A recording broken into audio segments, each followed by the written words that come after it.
जब पास में महल में आदमी खड़े हैं, घर पे है, फौरन पंडाल में आने के तस्करे चालू करते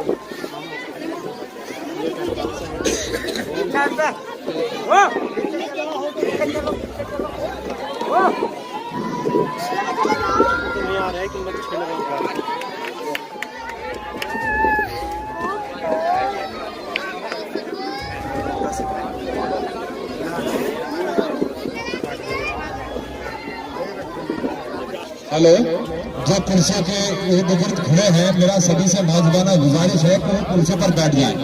जो पंडाल के सामने भी खड़े हैं, उनसे मेरी मौजूदा गुजारिश है कि वो बैठ जाएं।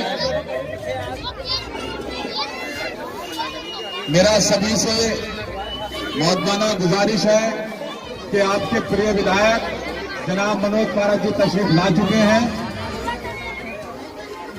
बहुत जल्दी आज का इस सभा का आगाज होने वाला है। सभी से मेरी मौजूदा गुजारिश है कि वो अपनी अपनी जगह कायम कर ले, बैठ जाए। कपिल भाई से मेरी गुजारिश है कि वो आए और आज का इस प्रोग्राम का शुरुआत करें। जनाब कपिल साहब,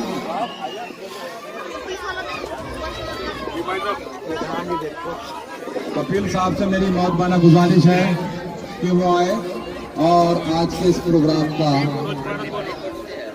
आगाज करें।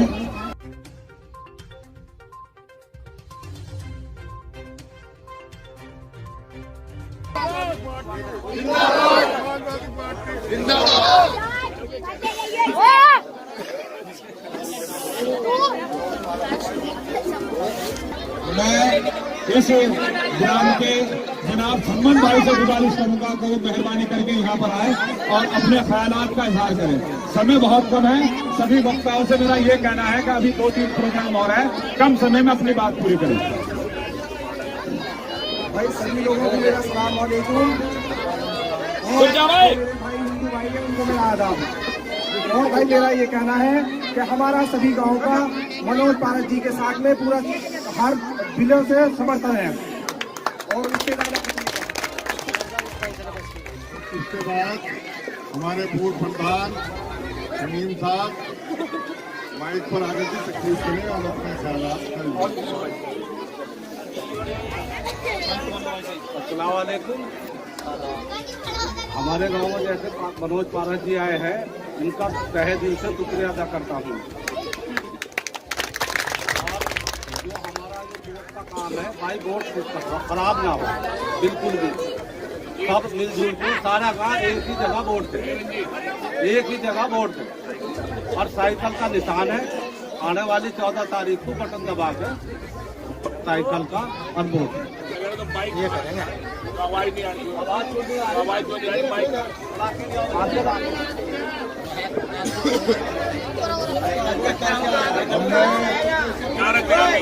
भाई से गुजारिश करूंगा, शहजाद भाई ऊपर से आए और शहजाद भाई आ जाओ। और मुझे जो नाम याद आ रहे हैं वो तो मैं ले ही रहा हूं,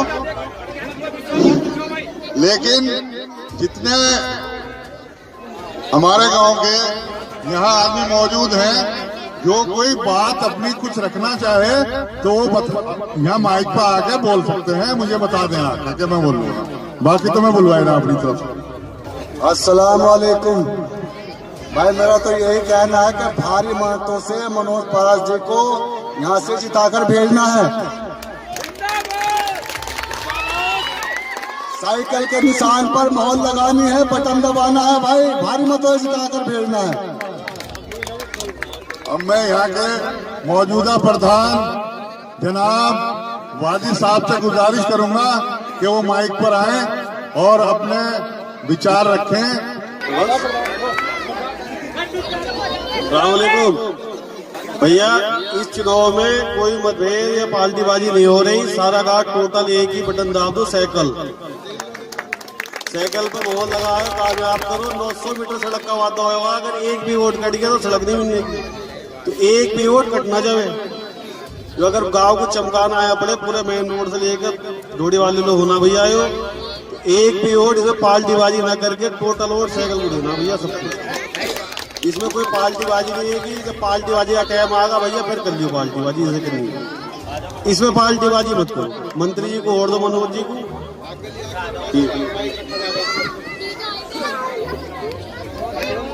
भाई और कोई कुछ अपना ख्यालात रखना चाहे, कोई और हमारे बीच इस गांव के पूर्व प्रधान भाई कफील साहब यहाँ पर मौजूद है। मैं भी उनसे बहुत बाना गुजारिश करूंगा कि वो भी अपने ख्यालात का इज़हार करें।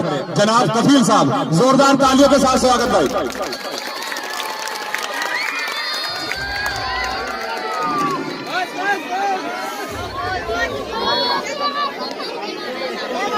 देखिए, आज की समाजवादी की चुनावी सभा की सदारत कर रहे मेरे बड़े भाई जनाब हफीजुद्दीन साहब और हमारे किरतपुर से यहाँ तशरीफ लाए, इसका संचालन कर रहे मेरे भाई शब्बन जुनैदी साहब और इस मीटिंग के दूल्हा और हमारे जो है पूर्व मंत्री, हमारे वर्तमान विधायक जनाब मनोज पारस साहब और किरतपुर के चेयरमैन जनाब अब्दुल मन्नान साहब, उनके छोटे भाई साथ चल रहे फैजान साहब, पूर्व ब्लॉक प्रमुख दूसरी से तशरीफ लाए जनाब मोहम्मद सादिक साहब और दिल्ली से ही हमारे मेरे छोटे भाई जनाब प्रधान आमिर साहब, मेरे मौजूद हमारे पूर्व प्रधान जमीन साहब और हमारे मौजूदा प्रधान जनाब वाजी साहब और हमारे समाजवादी के कार्यकर्ता, शुक्रिया अदा करता हूँ और मंत्री जी का और उनके साथ आए समाजवादी के शहदाई, उनके साथ आए मेहमानों का दिल की गहराइयों से पूरे गांव की तरफ से शुक्रिया अदा करता हूँ।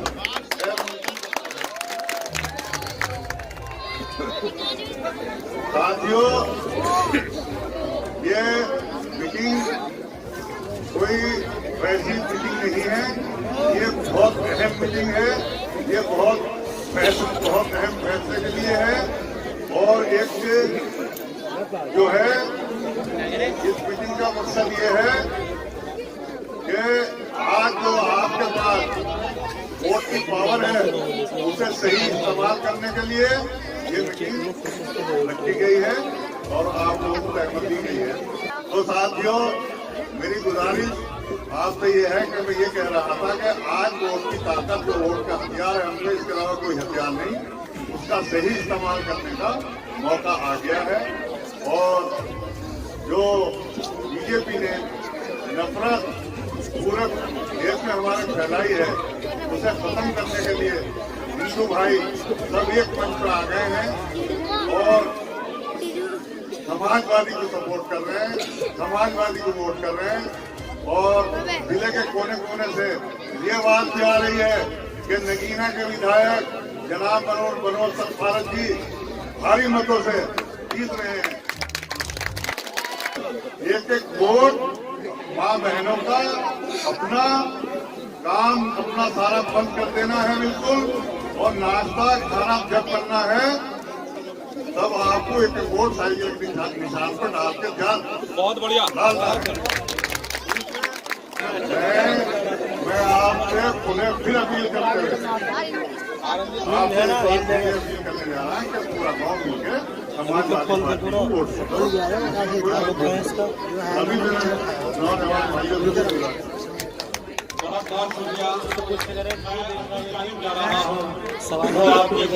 ब्लॉक प्रमुख रह चुके हैं।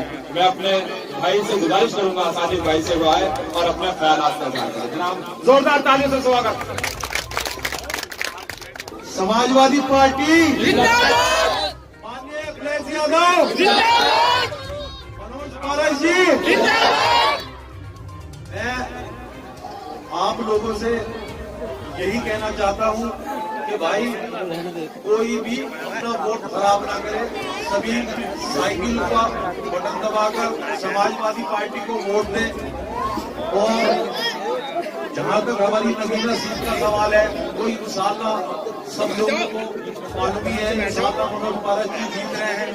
लेकिन अगर हम सब मिलके एक काम करेंगे कि इस जीत को बहुत बड़ी जीत बनाएंगे, तो जब बहुत बड़ी जीत लेकर मनोज पारस जी लखनऊ जाएंगे तो इंशाअल्लाह हमारे सीट पे जो हमारे विधायक होंगे उन्हें इसी हिसाब से बड़े से बड़ा मंत्रालय मिलेगा और हमारी सीट पर और जितना विकास होता है शायद उससे ज्यादा होगा।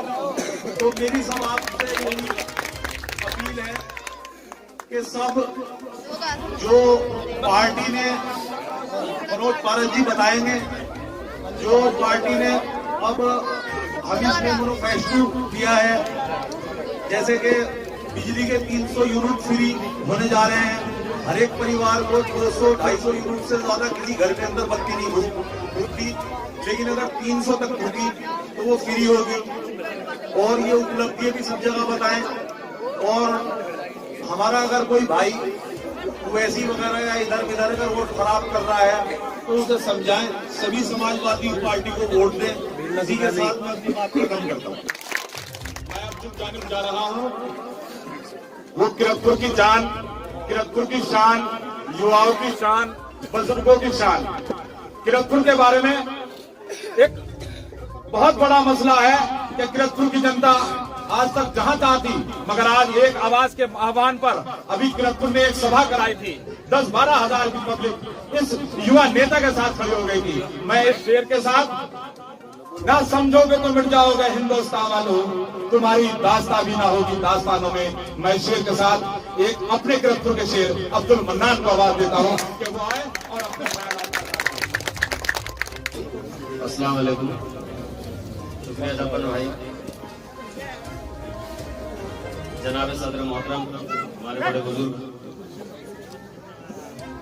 और हमारे सरपरस्त, हमारे बड़े भाई, आप सबके बड़े भाई, आप सबके सरपरस्त, हमारे मौजूदा विधायक पूर्व मंत्री मनोज पारस जी और हमारे क्षेत्र के ब्लॉक प्रमुख सादिक भाई, चचा हमारे आपके प्रधान जी शब्बन भाई, और नाम ले लोगे तो बहुत सारे लोग हैं, मैं सबके नाम नहीं ले पाने क्योंकि वो वक्त नहीं है। अभी 3-4 सभा और भी है, विधायक जी के टाइम कम है, तो वो पता है सब लोग को। अपनी अपनी बात अपने अंदाज में सभी ने कह ली और सबका लंबा लुभाव आप समझ भी गए होंगे कहना क्या चाह रहे हैं आपसे। कहना सभी से यह है कि भाई अपना हिमायती ढूंढ लो। जिसका हिमायती नहीं होता, जिसका पैरोकार नहीं होता, तो कुछ भी नहीं। आज आप लोग समझ रहे मेरी बात को कि अपना हिमायती बना लो, अपना पैरोकार बना लो। अगर जिसका हिमायती नहीं, जिसका पैरोकार नहीं, जिसका कोई सरपरस्त नहीं, वो बेवाड़ के खेत की तरह होता भैया, कोई कभी भी नदी नाली कोई भी निकल जाए। तो आप सब लोग जानते हैं कि चुनाव चल रहा है, तरह तरह के लोग आपके बीच में आएंगे कि साहब मैं फला पार्टी का, फला पार्टी का, फला पार्टी का। और हमें शहर में पता चलता रहे सबसे ज्यादा सराय में MIM वाले घूम रहे हैं और MIM का जोश भी बहुत है हमारे लौंडों के दिमाग में। तो वो जोश किस लिए है? इसलिए है तो जोश इसलिए है कि हम मुसलमान है भाई, हमारे मुसलमान भाई आगे दाढ़ी टोपी लगा के और शेरवानी पहन के, तो हमें जोश आवेगा ही, हमारे भाई है भाई।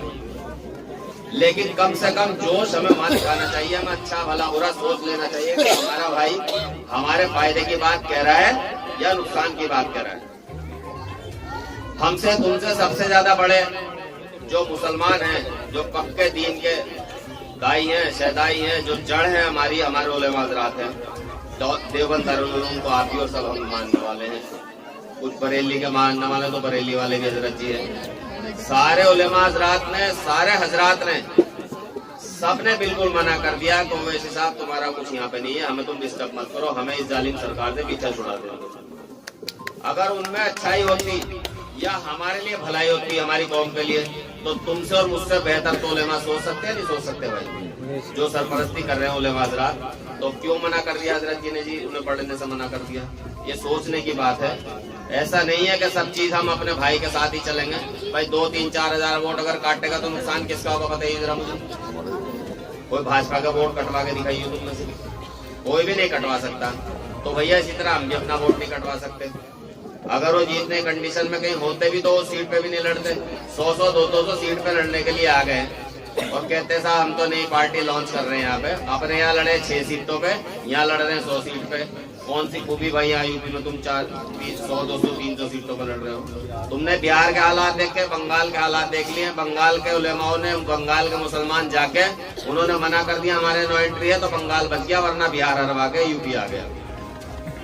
लेकिन बिहार का इतना बुरा माहौल नहीं है, बंगाल का इतना बुरा माहौल नहीं, हिंदुस्तान में कहीं का इतना खराब माहौल नहीं है जितना इस उत्तर प्रदेश का है।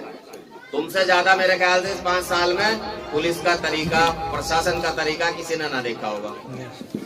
समझ रहे हो? तुमसे ज्यादा, इस गांव से ज्यादा पंगे, दंगे, फसाद, मुकदमे मैं समझता हूँ पूरे शायद जिला बिजनौर में भी ना हो। अब तो तुमने हमारे मोहल्ले में भी हाथ रख दिया, समझ गए? हम भी लड़ते लड़ते सुधर गए, हमने फैसला कर लिए चलो। इतनी लड़ाई हुई, इतने खून कच्चर हुए, सब कुछ। इसलिए कड़वी सी बात कर रहा हूँ कि तुम मेरे अपने हो, मैं तुम्हारे बीच में अपनी बात रख लो और मेरी बात को समझ लो। अच्छी बात होगी तो समझो, गलत बात कहूँ तो मेरी भी मत मानना। तो जब हालात ऐसे हो गए, हमने भी फैसले कर लिए, लड़ाई झगड़ा खत्म कर लिया, दुनिया भर की सब चीजें खत्म करके सबके सब सीधे रास्ते पे आ गए। जब तक लड़ते रहेंगे, बुराइयां करते रहेंगे आपस में, डेवलपमेंट और तरक्की कभी भी नहीं हो सकती है। अच्छी बात दिमाग में आती नहीं है। तो एक तो ये खुदा के वास्ते अपने ग्रुप बाजी, पार्टी बाजी खत्म कर दो और एकजुट होकर चुनाव। भाई प्रधानी अपने हिसाब से लड़ो। हम प्रधानी में कभी दखल करने आए ना कभी जिंदगी में आवेंगे ना। हम कहेंगे जी इसे वोट दे दो, उसे वोट दे दो, वो तुम्हारा निजी फैसला। लेकिन इसमें हम तुम्हारे बेटे, तुम्हारे भाई हैं। तुम सब जानते हो कि मुसलमान पे, खास करके मुसलमान को टारगेट करके कितनी बुरी तरीके से हालात खराब करे जा रहे हैं, कितने मुकदमे लगाए जा रहे हैं, कितना परेशान किया जा रहा। इस भाजपा सरकार का एजेंडा यह है कि सिर्फ और सिर्फ मुसलमान को तबाह बर्बाद कर दो और जो सेकुलर हिंदू है उनको भी रगड़ दो। वो तुम्हारे सामने बैठे मनोज पारस जी 2.5 साल जेल काट के आए इसी भाजपा सरकार में। विधायक होने के बाद ये हालत है। मैं तुम्हारे सामने चेयरमैन खड़ा हूँ शहर किरतपुर का, दूसरी बार मैं भी चेयरमैन, ये भी 2 बार बन गए, तीसरी बार इंशाल्लाह विधायक बनने वाले। दूसरी बार चेयरमैन होने के बाद में मैंने कितना सहा, तुम सबने दुआएं करी मेरे लिए। आखिरी टाइम में भी चलते चलते आखिरी दिन में सारी संपत्ति जब्त करने का ऑर्डर कर दिया। आखिरी दिन भी एक दिन भी खाली नहीं छोड़ा। 8 तारीख में आचार संहिता लग रही, 7 तारीख में संपत्ति जब्त कर लो मतदान की सारी की सारी। तो तकलीफ तो हमारे दिल के अंदर है। हम जानते हैं जो तुम्हारी लीडरी कर रहे हैं, तुम्हारी बात कहने वाले, जो तुम्हारे लिए लड़ने वाले, उन पे वार चल रहा है। अल्लाह ना करे अगर अगली बार सरकार आ गई तो तुम्हारा भी नंबर लगना सकता। तो चीज को सोच लो। हम कह रहे हैं रोटी बेटी का साथी हमारा भाई हो सकता है, कलमे का शरीक ला इलाहा इल्लल्लाह मोहम्मद रसूलुल्लाह, लेकिन हमारा मुस्तकबिल और हमारे बच्चों का मुस्तकबिल खराब करने का हम किसी के साथ नहीं। ये लड़ाई हमारे वजूद की, हमारे वकार की, हमारे मुस्तकबिल की है। आप सबको मिलकर लड़ना पड़ेगा और इस बहती गंगा में तुम भी हाथ बोलो भैया। इंशाल्लाह घाटी तो मार जा रही है, अल्लाह ने चाहे जीत तो रहे। लेकिन मैं चाहता हूँ कि ज्यादा से ज्यादा योगदान हमारे मुसलमान भाई, हमारी कौम, हमारे आसपास का क्षेत्र अपना ज्यादा से ज्यादा योगदान दो और ज्यादा से ज्यादा बड़ा दावा मनोज पारस जी पर अपना दिखाओ कि ये मेरे सबसे खास है। ये सबके हैं, ये किसी के नहीं है, न गुटों में बटे हुए। इन्हें तो सब चाहिए, सबके सब इनके। ये घर के मुखिया हैं और हम सब इनके बच्चों की तरह हैं भाई, छोटे, मतलब ये परिवार के हेड है, तो इन्हें तो सब प्यारे हैं। तो इसलिए मेरे प्यारे भाइयों मैं कहना चाहता हूँ अपने वोट का, अपने ताकत का इस्तेमाल ठीक से करो। पता चला एक दिन ऐसा है कि मोदी जी आके सुबह कहते हैं कि भाइयों बहनों हमने मुसलमान का वोट का अधिकारी खत्म कर दिया, उसके बाद में पछताने के अलावा दूसरा ऑप्शन तुमको बचेगा नहीं और फिर कोई सुनने वाला भी नहीं है, फिर तुम्हारी कोई पैरवी करने वाला भी नहीं। पैरोकार जब किसी का बनता है जब पैरोकार की कोई इज्जत वैल्यू करता हो। जब तुम इनके साथ खड़े रहोगे तो इंशाल्लाह रहमान कल को विधानसभा में, सदन में, हर जगह यही हमारी लड़ाई लड़ेंगे। अखिलेश यादव जी हमारी लड़ाई लड़ेंगे। हो जाओ या आपस के मतभेद छोड़ दो, किसी के बहकावे में मत आओ। कल को अल्लाह न कर जब एनआरसी लग गई या मदरसों में ताले लग गए या मस्जिदों में पैरा लगा दिए या जमातों को बंद करना शुरू कर दिया, पूरी तरीके से बैंड लगाना शुरू कर दिया, तो वैसे साहब ढूंढने से ना मिलने का हैदराबाद पड़े मिलेंगे। अगर यहाँ को मसला होगा तो मैं तुम्हें लिख के दे दो, फिर तुम्हारे काम ना अब्दुल मन्नान होगा या मनोज पारस जाएंगे, दूसरा कोई देना को। वैसे तो तुम्हें जानता भी नहीं, तुम कौन लोग हो भाई? तुम्हें जानते हैं क्या? वो पार्टी के कार्यकर्ता लाखों करोड़ों हैं। तो मेरे भैया, मैं तुम्हारे लोकल का, तुम्हारा पड़ोस का हूँ, मैं तो तुम्हें सब कुछ जानता हूँ। तुम तो मेरा तो गट्टा पकड़ लोगे, मनोज पारस जी का गट्टा पकड़ लोगे, लेकिन जाकर हैदराबाद थोड़ी चले जाओगे तुम। तुम्हारे काम हम लोग आ जाएंगे, वो दूसरा कोई नहीं आने वाला। इसलिए अल्लाह के वास्ते हाथ जोड़ के सबसे गुजारिश कर रहा हूँ, खुदा के वास्ते किसी के बहकावे मत आओ। दीन अलग बात है और मेरे भाई ये मुस्तकबिल की लड़ाई अलग बात है। इसे सब मिलजुल कर लड़ोगे तो पार होंगे। अगर अपनी अपनी में बढ़ जाओगे तो पछताने के अलावा दूसरा कोई उपाय नहीं होने का, फिर तुम्हारी कोई पैरवी नहीं करने का। तो मेरे प्यारे भाइयों, मुझे बड़े जोर से और बड़े प्यार से, अदब एहतराम से सबसे गुजारिश कर रहा हूँ, अल्लाह के वास्ते सब लोग जाग जाओ और कोई गलती से भी गलती मत करना। आपके दिखा दो कि हमारा पूरा गांव सब एक साथ, ये तीनों प्रधान तुम्हारे जो यहाँ पे इकट्ठे करे गए हैं, इसीलिए खास करके करे गए कि ये गुटबाजी तुम्हारे गांव से खत्म हो जा। इस चुनाव में तुम बड़े चुनाव में सबके सब एक इत्तेफाक के साथ लड़ो, प्रधान नहीं अपने अपनी लड़ लो। तो भाई सबसे उम्मीद के साथ, बहुत बड़ी उम्मीद लेकर तुम्हारे बीच में आया हूँ और बड़ा आश्वासन विधायक जी को भी है और तुम्हारे बड़ों पे सब पे है, हम पे भी है। तो मेरे भाइयों, सबके सब लबैक करके सच सच बताओ कि विधायक जी के साथ है नहीं भैया? सब लोग समाजवादी के साथ है तो इंशाल्लाह। हाथ उठाते भी तकलीफ हो रही है, निकालो यार,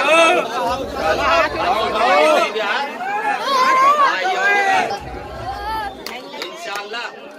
अगर सबके सब इंशाल्लाह विधायक जी आपके साथ है। अगर हमें कहोगे ना, हाँ जी सराय वालों, अगर हमसे कहोगे नंगे पैर हमारे लिए, हमारे लोगों के लिए नंगे पैर खड़ो का, आग पे खड़ो और हाथ उठा दी तो हम आग पे खड़ोगे भी हाथ उठाएंगे तुम्हारे लिए, समझ गए? कर लो और माननीय मनोज पारस जी को जितवाओ मजबूत करके, और इंशाल्लाह इन्हें मंत्री बनाएंगे अल्लाह ने चाहा। फिर विकास की बात तो सारी होती रहेगी, पहले तो इससे बहस अपना पीछे सुना। अपने वजूद की बात करो, वजूद बचा लो, फिर बाद में सब कुछ कराते रहिए, ठीक है? तो भैया इसी के साथ अपनी बात खत्म करूंगा। कोई गलती गुस्ताखी हो तो मुझे माफ कर देना, आपका भाई हूँ, आपका बेटा, इसलिए जोर डाल के तुमसे बात कही है। और भैया बहुत अमल करना इस बात का। अस्सलाम वालेकुम। बहुत ही करीब के बंद आपको अभी हमारे कलेक्टर के चेयरमैन साहब समझा रहे थे। मैं जिस जानिब जा रहा हूँ, आज के हीरो, आज के दूल्हा माननीय मनोज पारस जी, आपके लोकप्रिय चेयरमैन भाई मन्नान साहब की बात सुन करके एक शेर मुझे याद आ रहा है, क्योंकि यहाँ नौजवानों की तादाद ज्यादा है और नौजवानों के लिए वो शेर, क्योंकि नौजवान वो ताकत है जो जब चाहे जिस आंदोलन को बदल दे, जब चाहे जिस देश का इतिहास बदल दे। तो शेर की दो लाइन कि हक के शहदाई हो, बातिल को कुचल डालोगे, हक के शहदाई हो, बातिल को कुचल डालोगे, गर्दिशे दौर भी उलझा तुम मसल डालोगे, तुमने जिस दौर को चाहा है बदल डालोगे, जिस दौर को चाहोगे बदल डालोगे। यहाँ पर आज इस सभा के हमारे सदर मोहतरम इज्जतमाब हफीजुद्दीन साहब संचालन कर रहे हैं, हमारे किरतपुर के नगर अध्यक्ष जुनैदी साहब मंच पर तशरीफ फरमा, आपके लोकप्रिय अर्दिल अजीज चेयरमैन, आपके हकों की लड़ाई को लड़ने वाले भाई अब्दुल मन्नान साहब, आपके वर्तमान प्रधान भाई वाजिद साहब, पूर्व प्रधान भाई शमीम साहब, उनसे पूर्व प्रधान हमारे बुजुर्ग एहतराम के काबिल कफील साहब, हमारे बीच में आपके पूर्व अर्दिल अजीज ब्लॉक प्रमुख भाई सादिक साहब, हमारे बीच में हमारे किरतपुर के भाई राणा जी, हमारे बराबर के दूधली के पूर्व प्रधान भाई आबिद साहब, छोटा भाई फैजान, अब्दुल मन्नान साहब का सबसे छोटा भाई फैजान, हमारे नगर पालिका के सभासद भाई इरशाद साहब, हमारा भाई नौशाद मंसूरी जी, और यहाँ पर मौजूद सभी बुजुर्गों, दोस्तों, नौजवान साथियों, मेरी आवाज सुननी माता और बहनों, प्यारे प्यारे बच्चों, नाम तो मैं और भी ले सकता हूँ, लेकिन वक्त भी कम है और ठंड में आप भी काफी देर से खड़े हो। और ये जो बार बार आप लोगों को बैठने के लिए कहा जा रहा है, इनकी समझ में आ रहा है ना आ रहा, मेरी समझ में आ रहा है कि ठंड की वजह से आप बैठ नहीं रहे।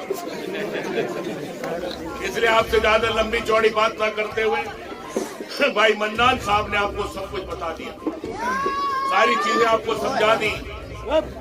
लेकिन इतना जरूर कहना चाहता हूं कि अगर इनकी बात समझ के भी अगर नहीं समझोगे तो ये जो होने वाली जंग है उत्तर प्रदेश में, इस जंग को नहीं जीत पाओगे। ये इलेक्शन नहीं है, तो ये जो आने वाले वक्त में 14 तारीख को जो होने वाला है इलेक्शन नहीं हो रहा, क्योंकि इलेक्शन सरकार बनाने के लिए होता है और सरकारें वो होती हैं जो सबका ध्यान रखें, सबको साथ लेके चले।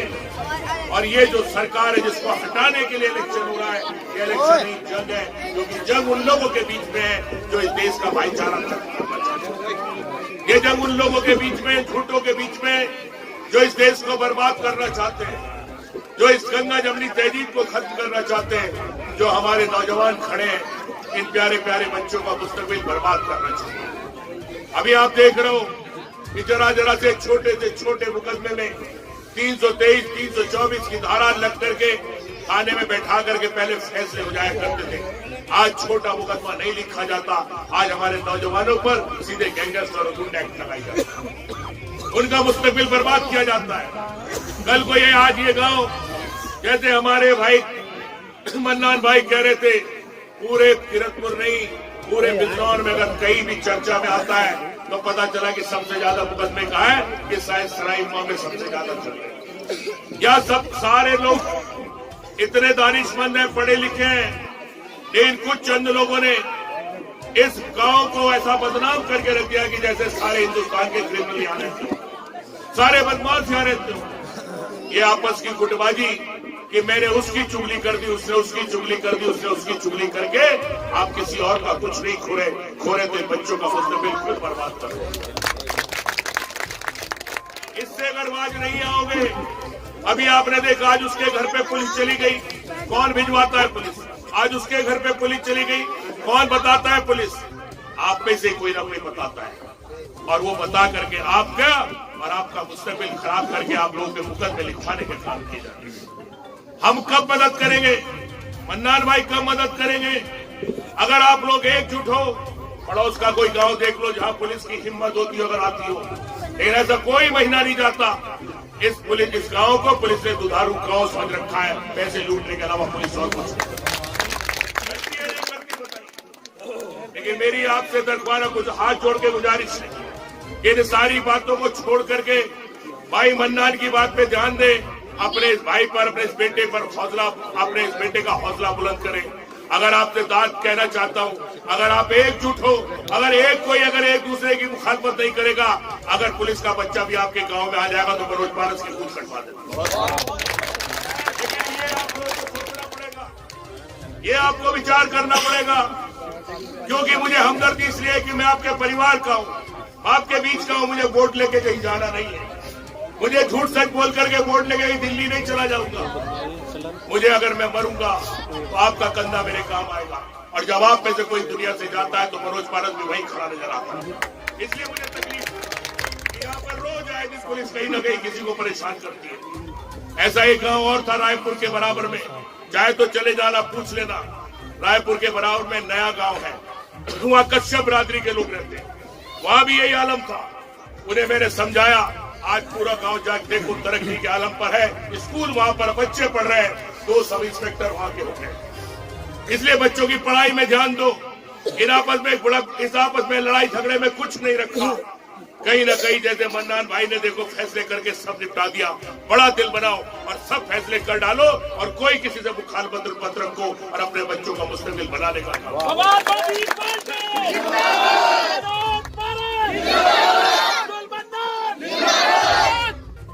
आज आपसे कहना चाहता हूँ, ये देख रहे हो भारतीय जनता पार्टी भी वही काम करती जो इस गांव में हो रहा है। भारतीय जनता पार्टी भी ये ध्यान नहीं रखती कि आज यहाँ पर कोरोना के समय में जब हमारे लोगों को दवाई की जरूरत थी, जब हमारे लोगों को डॉक्टर की जरूरत थी, जब हमारे लोगों को ऑक्सीजन की जरूरत थी, तो ये भारतीय जनता पार्टी की सरकार न ऑक्सीजन दे रही थी, न दवाई दे रही थी। न यहाँ पर डॉक्टर भेज रही थी, बल्कि उस कोरोना में भी हिंदू और मुसलमान करके वोट बढ़ाने की बात कर रही थी, हिंदू और मुसलमान में बांटने की बात कर रही थी। आपको याद होगा जब कोरोना आया तो कोरोना ट्रंप लेकर के आया, लेकिन सारा ठीक रहा, किसके सिर पे फोड़ा? हमारे होने वाले जमातियों को फोड़ा या नहीं फोड़ा? आखिर इसके पीछे साजिश क्या थी? साजिश ये थी कि मुसलमान बदनाम हो जाएगा, मुसलमान का कोई बच्चा किसी गांव में जाएगा, कोई सब्जी बेचने, कोई दूध बेचने, उनके साथ झगड़ा होगा, और जब झगड़ा होगा तो मुसलमान अलग हो जाएगा, हिंदू अलग हो जाएगा, और हमें 80% लोगों का वोट मिलता रहेगा, और हम हर बार सरकार बनाते रहेंगे। उस समय ये परवाह नहीं थी कि इनकी जानें कैसे बचाई जाए, उनकी ये परवाह थी कि कैसे हिंदू और मुसलमान में बांटा जाए। इसलिए आज से कहना आया हूँ कि ये तो अल्लाह की ताकत का उन्हें पता नहीं था। अल्लाह ने उन जमातियों को तो कोर्ट से हक दिला दिया, उन्हें बाइज्जत बरी कर दिया, और उनके मुंह में तमाचा मारने का काम किया। और दूसरा तमाचा मारा किसान आंदोलन ने, जो हिंदू और मुसलमान की खाई पैदा कर रहे थे। किसान आंदोलन आया, सारे लोगों ने एक साथ धरना दिया, प्रदर्शन किया, 13 महीने आंदोलन चला, और आज किसान और मुसलमान एक साथ होकर उस भाजपा को भगाना चाहता है। और ऐसे समय में जो वो भाजपा को भगाना चाहता हो, जो आपका काम कर रहा हो, जो आपकी मदद कर रहा हो, क्योंकि भाजपा उनकी दुश्मन, बाद में सबसे पहले दुश्मन अगर किसी की है तो आपकी है या नहीं, बताओ ईमानदारी से पूछो। तो जब आपकी दुश्मन को वो भगाना चाहते हैं तो आप उस दुश्मन को अपने घर में लाना चाहते हो, अपने वोट को बांटना चाहते हो, जो काम वो करना चाहते हैं आप खुद अपने घर में, तो कोई समझाने नहीं आएगा। अगर वहां पर बीजेपी फूले न जीत गई, अल्लाह ना करे अगर जीत गई, तो ये जब वहां पर नियम और कायदे और कानून बनेंगे तो ये सोच करके नहीं बनेंगे कि जो मन्नान और मनोज पारस के साथ थे उन पर तो लागू होगा, और जो उसके विरोध में थे उन पर लागू नहीं होगा।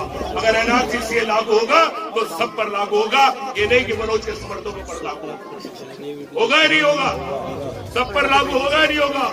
तो उन भाइयों से कहना चाहता हूँ कि उन भाइयों को समझाओ, उनसे कहो कि ये इलेक्शन तुम्हारा नहीं है, ये इलेक्शन मनोज से मुखालफत का नहीं है, मन्नान से मुखालफत का नहीं, ये इलेक्शन सारी कौम का है। अगर उस अकेले वोट से तुम हार गए और मनोज पारस कहीं हार गया, समाजवादी कहीं हार गई, तो न तुम माफ कर पाओगे और न वो कौम तुम्हारी सारी उसको माफ कर पाएगी। इसलिए आपसे कहना चाहता हूं, एक एक वोट कीमती है, एक एक वोट देख करके इस बीजेपी को भगा देना, नहीं तो याद रखना अगर कहीं द्वारा ऐसा कहीं भूलवश ऐसे हो गया तो आपका हमारा सांस लेना मुश्किल हो जाएगा, सांस लेना मुश्किल हो जाएगा। अरे और गांवों का सांस लेना मुश्किल हो जाएगा। आप तो खुद दावत देते हो पुलिस को, जब आप खुद बुलाते हैं अपने घरों में मुखालफत करके, तो इनके चक्कर में दूसरे लोगों का जीना बर्बाद मत करो। अगर अपने आप को शांति से, शान से जीना चाहते हो, मैं जानता हूं कि आप लोग मेहनत कस लोग हो, भूखे पेट सो सकते हो, भूखे पेट रह सकते हो, लेकिन जहां इज्जत ना हो वहां कैसे रहोगे? अगर इज्जत से रहना चाहते हो, सम्मान से रहना चाहते हो, तो आपको इस भारतीय जनता पार्टी को हराना पड़ेगा, और आने वाले वक्त में अपनी सीआर, एनआरसी, सीए में अपनी नागरिकता बचानी पड़ेगी, और नहीं बचा पाओगे तो बहुत मुश्किल होगा। बताओ किससे कहो?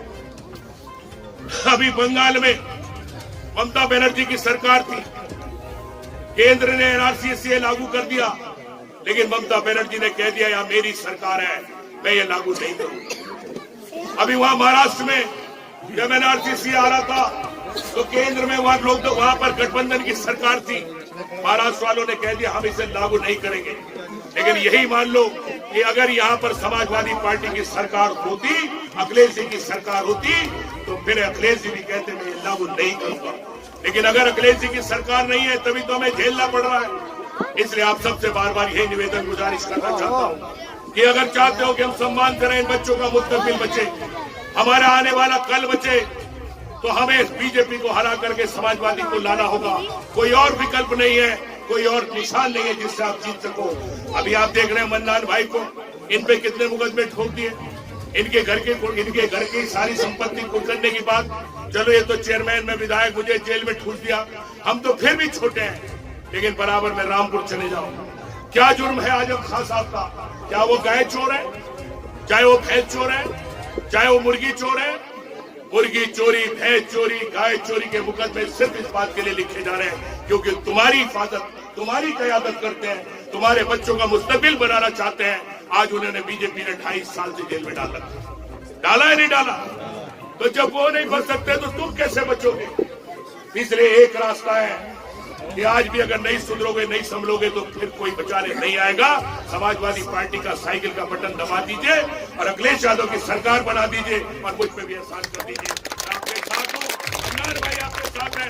अगर आपकी तरफ कोई टेढ़ी आंख से देखेगा, लेकिन आप में शक्ति, आप में एकजुटता होनी चाहिए।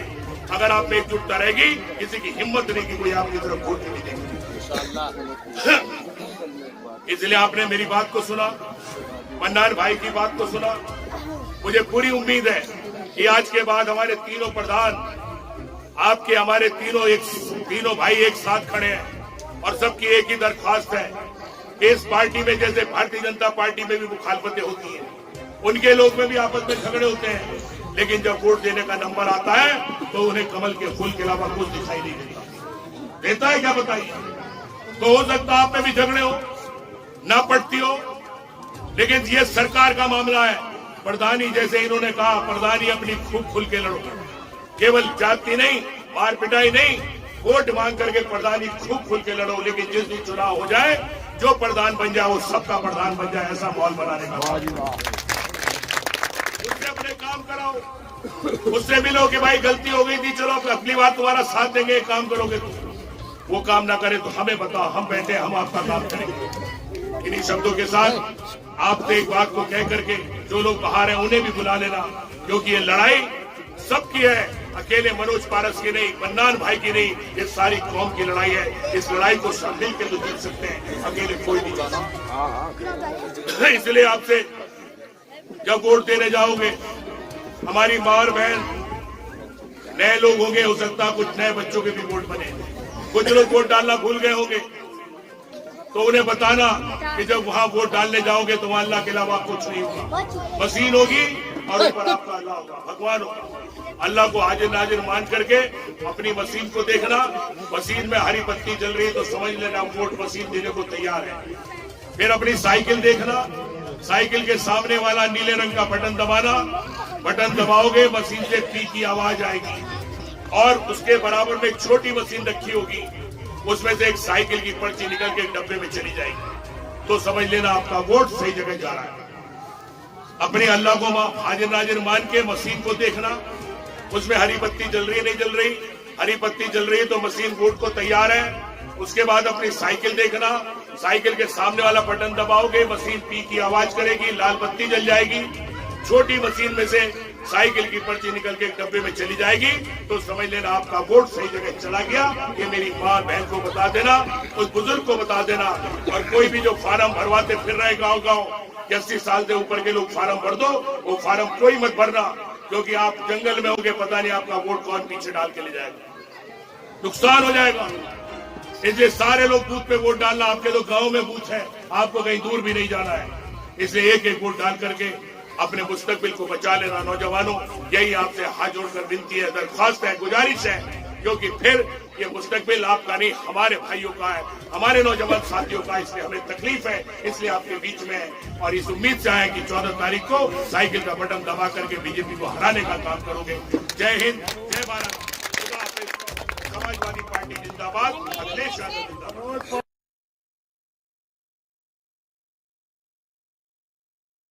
इस वक्त बिजनौर दस्तक की टीम है, ग्राम सराइमा में किरतपुर ब्लॉक में ये पड़ता है, और यहाँ पर अभी समाजवादी पार्टी के पूर्व मंत्री और मौजूदा एमएलए, यहाँ एक छोटी सी इनकी सभा थी, तो यहाँ पर कुछ स्थानीय लोग हैं, इनसे जानते हैं। तो आप कहाँ से तशरीफ़ लाए थे? मैं ग्राम मसनपुर बसेड़ा तशरीफ़ लाया हूँ। मेरा नाम नवाब मंसूरी है। मैं समाजवादी पार्टी युवजन सभा में जिला उपाध्यक्ष हूँ। तो जैसे कि चुनाव का माहौल करीब है, ऐसे में बीजेपी ने काफ़ी नफरत की बातें की है, उसका कुछ ग्राउंड पर असर पड़ रहा है या मजबूत है पार्टी? समाजवादी पार्टी तो मजबूत है ही है। अब बीजेपी का तो एक बौखलाने वाला एजेंडा है। ये दुनिया भर की बातें करते हैं, दुनिया भर के बौखलाते हैं, ये पब्लिक को गुमराह करने का काम करते हैं। भारतीय जनता पार्टी की सरकार 5 साल रही, माननीय योगी आदित्यनाथ जी मुख्यमंत्री रहे, लेकिन उनके मुख्यमंत्री होने के बावजूद भी जनता को कोई फ़ायदा नहीं पहुंच पाया। अब कहीं लॉकडाउन हो गया, कहीं नोटबंदी हो गई, अब जनता ऊपर को तो क्या उठती और नीचे घटती चली गई। यानी कि ये जो चुनाव है अभी मौजूदा 2022 का, इसमें समाजवादी की सीट नगीना से निकल रही है पूरी तरह से। पूर्ण बहुमत से समाजवादी की सीट भी निकल रही है और इंशाल्लाह हम पूर्ण बहुमत से समाजवादी पार्टी की सरकार बनाना है और हमारे राष्ट्रीय अध्यक्ष माननीय अखिलेश यादव जी को दोबारा मुख्यमंत्री बनाने का काम हम करेंगे। आप क्या कहना चाहते हैं जिस तरह से ये छोटी सी मीटिंग थी एक तरह की, क्योंकि अभी प्रचार वगैरह तो बंद हो गया ऊपर से, तो मंत्री जी आए थे, आप अपने विचार रखिए उनके बारे में। आबिद भाई, बस हमने बस समाजवादी को कामयाब कर रहे हैं जी। इसमें आपकी पूरी सपोर्ट समाजवादी के साथ? पूरी सपोर्ट है, पूरे गांव की सपोर्ट है। तो और स्थानीय लोग बात करना चाहते हैं जी, अपना नाम बताइए। ये शमीम अहमद सलमानी बिरदो नंगली से हूँ मैं, यहाँ सभा में आया था। हमारा बहुत अच्छा प्रोग्राम चल लिया है और इंशाल्लाह हम समाजवादी को आगे लाएंगे और इस पार्टी को, नफरतबंदी पार्टी को नेस्ता नाबूद करके दिखाएंगे। तो जैसे कि आप अभी सराय में मौजूद है, तो बिरदो नंगली ये कोई करीबी गांव है? बिल्कुल करीबी गांव है, हमारा एक ही गांव माना जाता है ये सराय और नंगली। तो सराय और नंगली ये गांव वाले मिल के वोट दे रहे हैं पूरे समाजवादी को? मिल के सब वोट दे रहे हैं और सब हम बहुत अच्छे बहुमत से अखिलेश की सरकार को लेकर आएंगे। यानी दोबारा से फिर से मनोज पारस जी? इंशाल्लाह मनोज पारस जी दोबारा आएंगे और पहले भी इनको हमने जिताया था और अब के भी हम इनको बहुत अच्छे बहुमत से जिता रहे हैं। यानी इस सीट के साथ साथ आप चाहते हैं कि जो सरकार है बीजेपी की उसको उखाड़ फेंकना है? बिल्कुल उखाड़ फेंकने की हमारी तमन्ना है और इंशाल्लाह इसको उखाड़ के फेंक देंगे, क्योंकि इसने नफरत के सिवा हमें कुछ नहीं दिया आज तक। और भी स्थानीय लोग से बात करना चाहेंगे कि वो क्या राय रखते हैं जिस तरह से आज छोटी सी मीटिंग थी, तो आप बताइए। हम समाजवादी के साथ ही रहेंगे जी, हर वक्त साथ रहेंगे। बीजेपी के साथ क्यों नहीं हो? बीजेपी ने हमें आज तक दिया क्या है? और राशन वगैरह तो बहुत मिल रहा है फ्री। राशन तो पहले से ऐसे ही चला रहा, जब से ये सरकार बनी पहले से ही, समाजवादी की बनी थी पहले से भी मिल रहा था। अब मतलब कोई भी फायदा नहीं दिखा किसी भी तरह? फायदा नहीं मिला हमें आज तक, ना कोई फायदा है ना कोई फायदा मिला। जी बताइए। बीजेपी और नफरत फैला रही है, हिंदू मुसलमान को बांट रही है और कुछ नहीं। यो संविधान जो है, ये हिंदुस्तान जो है, ये हिंदू मुस्लिम सब सिख ईसाई सब भाई भाई, और बीजेपी और नफरत का काम कर रही है और कुछ नहीं इसका बस का। इंशाअल्लाह आपके समाजवादी की फुल बहुमत से सरकार बनेगी और बनवाएंगे। घर घर में घुस के ओटू कहेंगे, मांगेंगे जहाँ तक भी जाया जाएगा हमसे, जहाँ तक भी हमसे कोशिश होगी। हम समाजवादी के साथ हैं और समाजवादी के साथ रहेंगे, फुल बहुमत से सरकार बना के लाएंगे। यानी ये जो गांव है आपका सराइम्मा, ये पूरा गांव एक ही तरफ जा रहा है? एक ही तरफ जाएगा ये पूरा सराइम्मा, बिरदो नंगली, मसनपुर, बसेड़ा, जौना सादीपुर, सब में हमारी मीटिंग हो गई है। ये एक ही तरफ है सारा।